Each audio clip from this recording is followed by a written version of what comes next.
Good evening, and it's Wednesday, February 13th at 5:34 p.m. And I'm going to call the meeting of the Peralta Bond Measure Oversight Committee meeting to order. Mark, can we have a roll call, please? Shinova's hand. Shinova, can we have a roll call, please? Yes, Jeff Canberra, Present. Harold Gamble, Marcus Crawley, Andrea Dawson, present, Benjamin Scott, Present. Cole Sexton, Greg Nelson. He will be in shortly. We're gonna have to call roll for against. Yeah, Okay.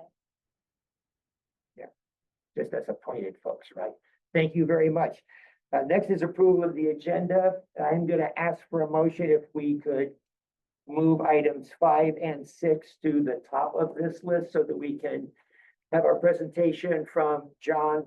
And will Amy be presenting as well? Yeah, that's right. But she's right there. Okay, anyway, so I can have a motion to move those two items for the benefit of our guests and presenters. Second. Which I need a first. Oh, sorry, first. Second. Okay, so we have a motion to move items 5 and 6 to the top of the agenda. Can we have a vote, please? Well, it. You have to fake it. It's done in lemon juice and you heat it up underneath.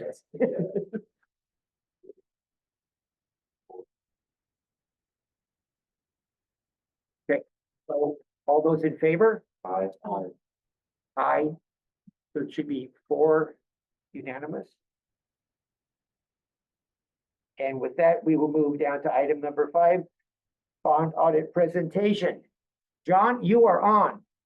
Excellent. Thank you for having me this evening. And on behalf of CWDL, happy to be here to present a brief overview and some results of the financial and performance audits for the fiscal year ended June 30th of 2024. And so if I can do this properly, I will begin with an overview of the financial audit. Just as a check before I get going, can you all see a copy of the financial audit report there? Beautiful.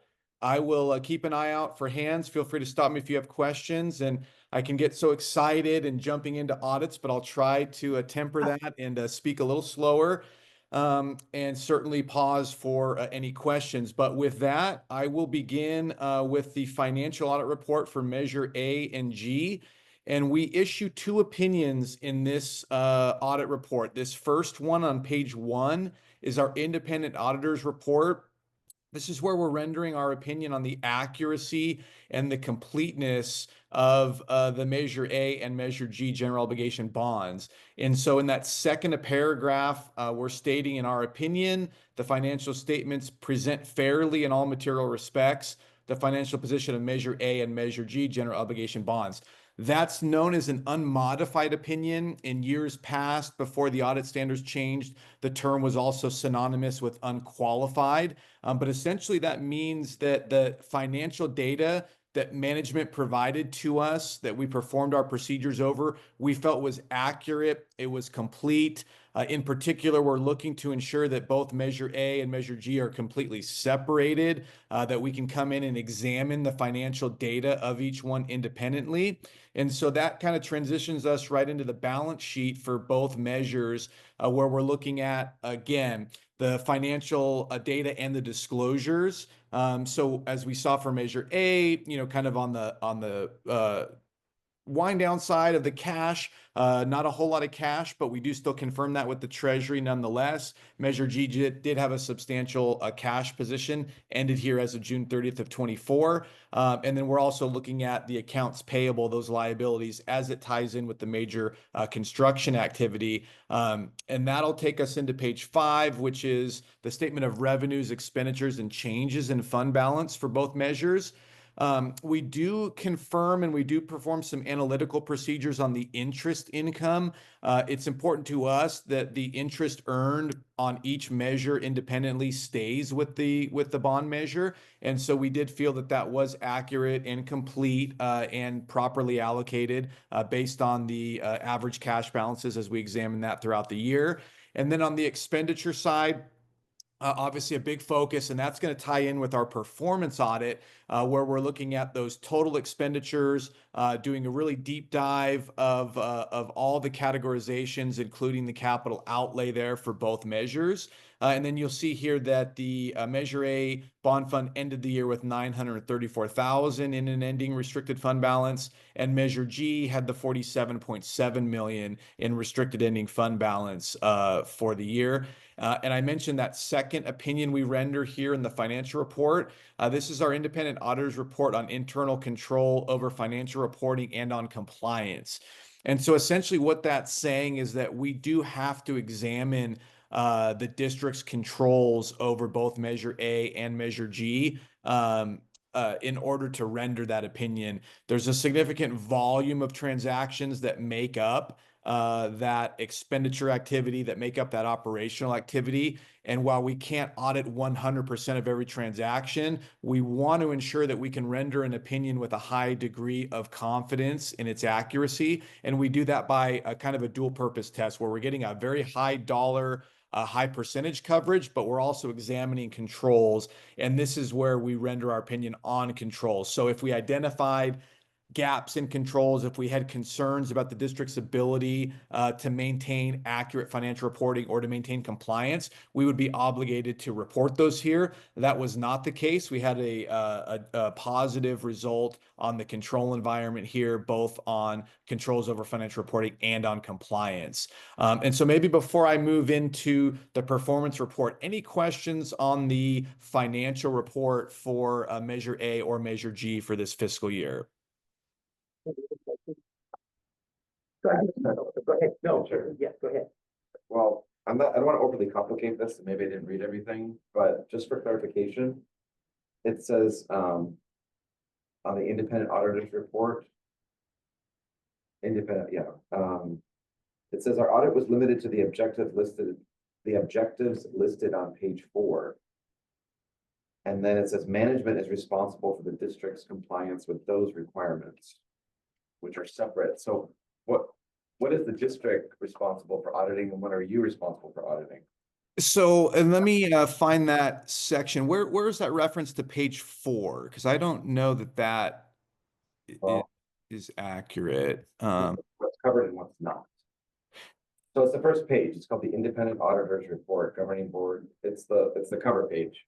Okay, gotcha. Right here under the basis for our opinion. Is that what you're referring to? Or The 4th paragraph. the management responsibility? Well, there's 2 sections. It says our audit was limited to the objectives listed on page 4. Okay, and then it continues of what those objectives are. And then it says management is responsible for the district's compliance with those requirements. So is that a separate item, or is this all one thing? You know, it in general, we're referring all to this audit, but I'm having a hard time finding that reference where it says our, the first part you quoted. You're seeing that here on the bottom of page 1? Yes, it's page 1. Okay. 4th paragraph. It looks like they're 2 separate things unless I'm reading it wrong. Yeah, well, let's go through that. We want to make sure I'm seeing it clearly and giving you a proper answer. So if you wouldn't mind, I'm here on page 1. I'm looking at the 4th paragraph, which begins, management is responsible for the preparation of fair presentation. Is that the right section? So, John, I think he's looking at the performance audit instead of financial audit. Got it. Okay, I apologize. That makes things a little bit more clearly. So maybe what I'll do is transition briefly to the performance report. I don't have a whole lot to cover there, and then we'll answer questions on both, and that way we can bounce back and forth. And that might answer some of your questions there. I'm just wondering what you're auditing versus what the district still has to come up with, or if it's all one. Sure. And maybe we'll start back with page 1 of the independent auditor's report, and the new audit standards attempted to clarify that. So they put in again, this is the financial report, independent auditors report, page 1, but it goes into responsibility of management for the financial statements. So you can see here again, this is 4th paragraph of the financial report, but management is responsible for the preparation and fair presentation of the financial statements. What we're responsible for is rendering our opinion, essentially confirming based on our expertise and our credentials, whether or not we believe that those financial statements are accurate, that they're prepared in accordance with accounting principles accepted in the United States, as well as the design and implementation of the internal controls relevant to the preparation of that financial data. And essentially to ensure that they're free from material misstatement, whether it's due to fraud or error. So that's attempting to clarify that these are management's financials. They are responsible for this data, and we're responsible for the opinions that we're rendering over those. Okay, so just another clarification, sorry, but when you say management, does that mean the district? Correct. Okay, Yes. thank you. Yep. Absolutely. Thank Yeah. you. And so this, further goes in page 2 with a little bit about auditor's responsibility. And again, the purpose of this change in the standards a few years back was because these questions do come up a lot. Well, are these the auditor's financials? Are they management's? Who does what? And so this was really kind of to clarify what each, the role that each party performs or is responsible for in these cases. So, any other questions on the financial report? Just one, John, I'm on page 5, and it's the measure G column, Yes. and under salaries and benefits, it's blank. Did nobody do anything? Correct. In this fiscal year, there were no salaries and benefits allocated to Measure G. All of the allocation was to Measure A for this fiscal year. But there were measure G projects done in the year? Correct. Yep. There was capital outlay and there was other bond-related services and expense that were performed. But the district did not allocate salary and benefits to Measure G for this period. Oh, all right. There might have been expenses. They just weren't allocated to. Correct. Okay, answered. Thank you. Okay.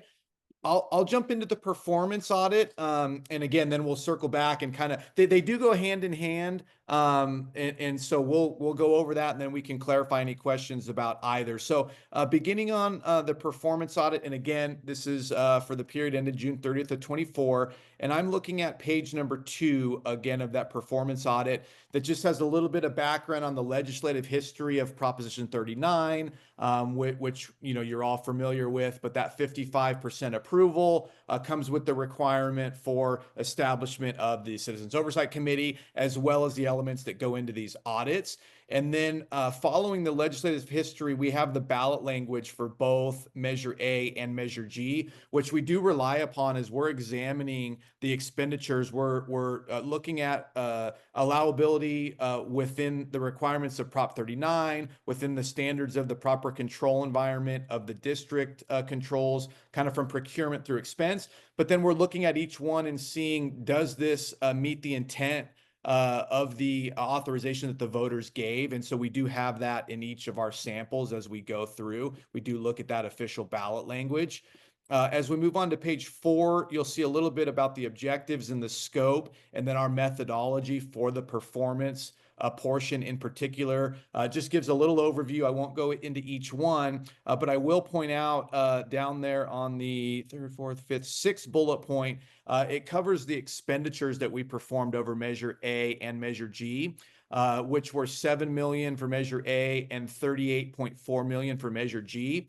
And I talked about getting that, not only high dollar, but higher percentage coverage. And so we looked at 67% in our sample for Measure A, and we looked at just under 30% in our sample for Measure G. So in our opinion, with the evaluation of the control environment, as well as those samples, we do feel like we can render our opinion, which in this case, on the preceding page, page 5, our conclusion was that the results of our test indicated in all significant respects that the district expended Measure A and Measure G bond funds for the fiscal year for allowable projects and allowable expenditures that were in compliance with the, again, ballot language approved by the voters, as well as the requirements of Proposition 39. So that was our conclusion on the performance audit.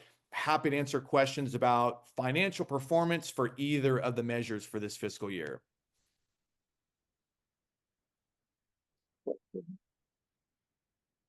So I have one question on just the sample size on that 6th bullet point that you brought up. It was, you couched it as dollar amount in percentage of total. Is there like an individual invoice sampling number? Like we tested 20% of the actual invoices? I don't have that data handy, but we could certainly get that back to you and let you know it was X Just, number. just your general method. In other words, it wasn't one invoice for $38 million. No, absolutely right? not. That's going to be roughly 60 to 100 invoices in total. And that's our industry sampling standards are a minimum of 40. So, 60 and above is kind of going above and beyond. That's where we're starting to analyze different vendors, different, approvers, and looking at controls from that perspective. But certainly, it's not just, one or two large, contractors that we select. We do the entire spectrum, and we do stratify our sample to ensure that we're not just picking from a few select vendors or a few large dollar invoices. Okay, fine. Thank you. Sure. Just really quick comment on page 7 and page 15 in both of the reports. It refers to the year 22-23. Yeah, so this is where we would be indicating if there were findings in the prior year. So we would be required to report on the status of those. If they were present in 22-23, we would be following up in 23-24 with the status of those. So that's a requirement to have that indicated, just to make it clear to the reader that there were no performance audit findings nor financial findings in the 22-23 fiscal year.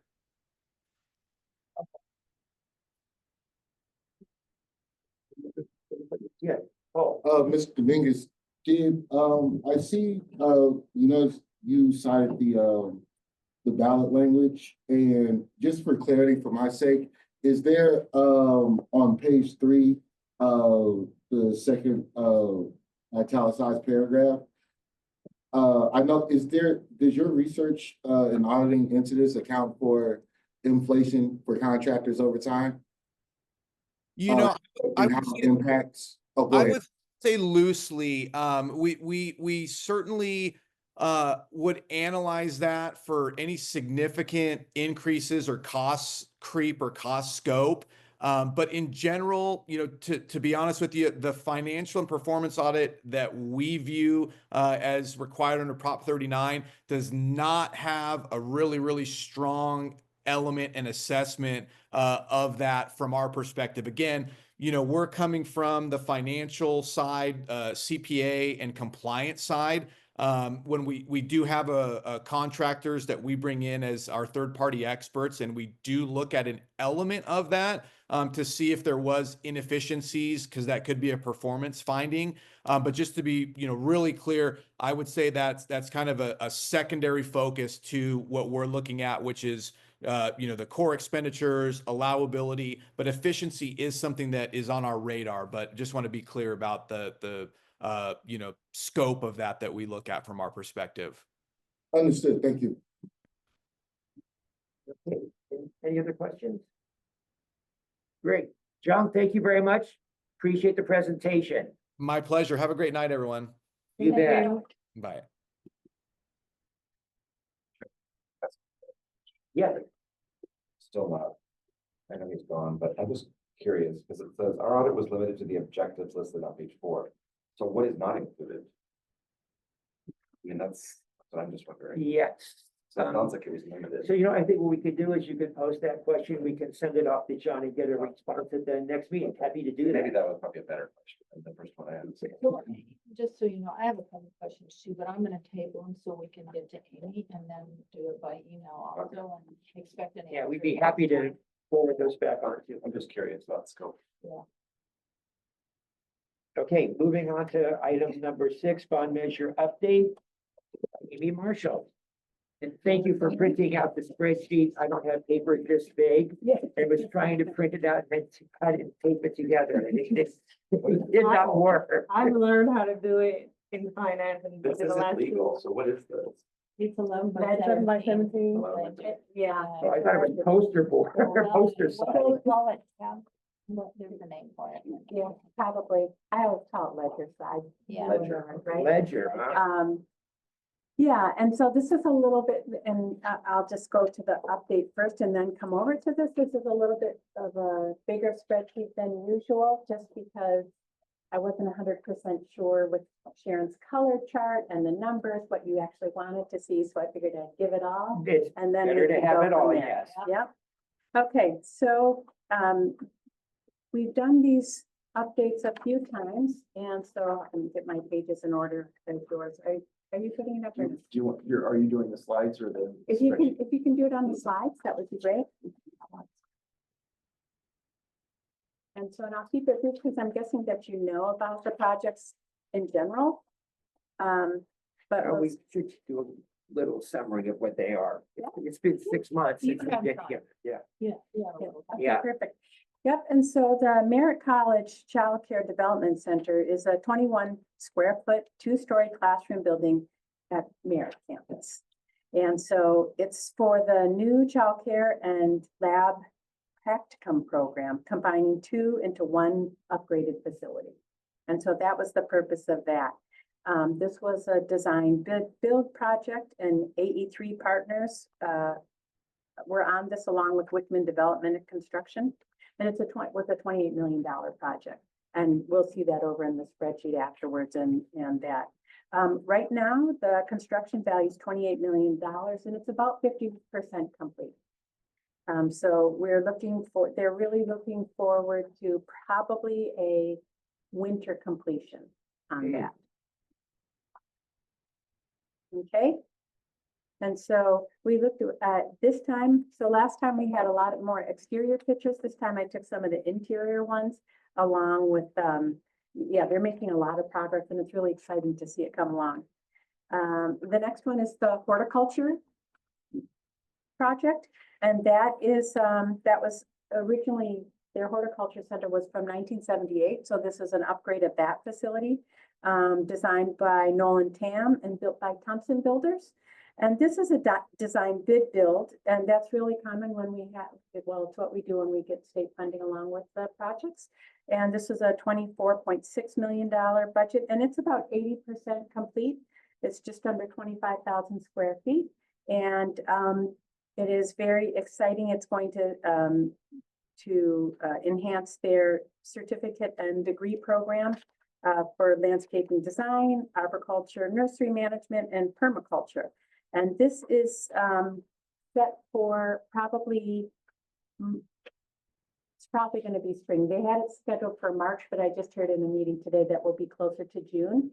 And we will probably, because it's going to be June and that's right after graduation, we'll probably wait to do a ribbon cutting until August, till the fall semester, so that the students will be back for that. Okay, the next we have is the college, Berkeley City College. So Berkeley City College Millview expansion is a new 6-story, 60,000 square foot building right across the street, the kitty corner, almost from the original campus. That's Ratcliffe Architects and built by XL Constructions using a design build method. It's an $87 million design and construction project, and it's at about 50% complete right now. Also a very exciting thing that will be a full expansion of programs, curriculum, and services that for Berkeley City College. And that one's scheduled to be done June 2026. I was there just last week. It's really great. Yes, it's exciting to see all of these. It's so exciting to see a lot of these. the Laney Central Utility Plant, or we call it the CUP project. And this is actually a couple of different things together. So last in the fall, there were pictures of like the boilers and the chillers, those things from on the last update. And that was really the phase one of the project, redoing the infrastructure of the campus of the utility plant. This section here is phase two, and what they are doing is building another, it's called Building AA. But it is a building and trenching that is going to hold the equipment for the library resource center, the generator and transformer for that. And it'll also have a storage center along with it. So this really will tie into the library learning resource center as well. So very exciting. They're coming along with this project all together. So the building that they're putting here, again, it's going to include those pieces of equipment for the library, plus the storage space is about 2,900 square feet. And this was a $21.6 million project. And it is about 72% complete right now. And it should be complete in early fall. So that is also, they're all very exciting just to have, right, to see all this stuff moving along. And then I think we have the Fab Lab. So the Fab Lab the fabrication lab was a project. Currently the Fab Lab was in the theater at Laney. It's relocated into the art center. And so the project is complete. So they just finished out today. And so that's just today. So that's very exciting. They'll be moving, the program will move their equipment over spring break, but the space itself is finished. So also very exciting. And one of the interesting elements where under the canopy there, much like our construction area for some of the construction classes, they'll be able to do some fabrication out in this area and welding and that type of thing and sculpting and other stuff out in the elements. So again, a great project, and we're very excited about that being complete. So a celebration time. So we will, again, this is something, once they're moved in, they'll probably do a little welcome and ribbon cutting for that as well. And then we have the transportation center, also another very exciting situation. This project is also just about complete. This was a state-of-the-art 37,000 square foot facility to support the transportation and technology programs. And it included the demolition of some outdated facilities, and then this building, the training center for auto body and paint, automotive technology, and diesel mechanics. And so this was designed by, I always say Jake, but it's really JKAE. Design, and it's built by Alton Construction. This was a $30 million project and has new classrooms, lab space, hands-on lab space, a reconfigured entrance, and updated landscaping around it. So this is, again, cutting edge training is going to be there for, as they say, next generation skills. So that is really, we're saying 95% complete because they are going to, there's an outside yard that they're going to do a little expansion from, and the program is going to move in over the summer. So again, very, very exciting stuff. So those were the active projects. Sorry, I'm with you. Oh. You have to go though? Yes. If you have to go, then we need to stop the meeting. Well, and that's all right, because really, it's just in the last slide, there's a little, it shows the progress of the projects on this. So that's the budget, right, for each college, right, what the budget was and what the spend on is. And then on the next slide, there should be just one last one that just shows the stages of construction. Oh, we didn't. No. Oh, no, I got, no, I don't have it. Oh, it should have looked like this. It's not in there. It might not have printed. Okay, all right, well, it's not, it's on the Is back that of the. similar to page. this? It is, it's just that part.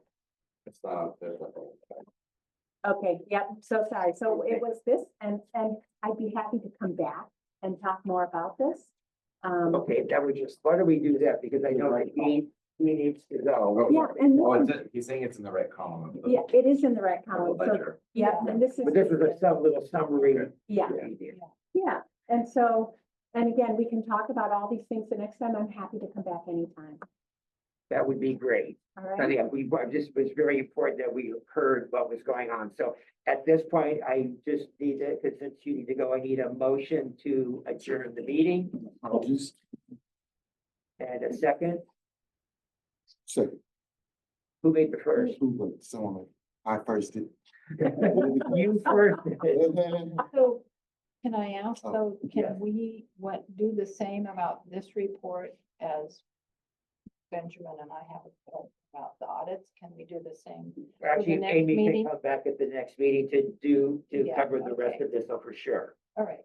Yeah, I just wanted to make sure that we actually got a report on what was going on since we hadn't seen anything for 6 months. So it's very exciting for all of the work and things getting done. So with that, we have a motion to adjourn the meeting. I need a second. Second. We have a second. All those in favor of adjourning the meeting? Aye. Aye. It's unanimous. Sorry I was late. Thank you very much for 3 your whole minutes. patience.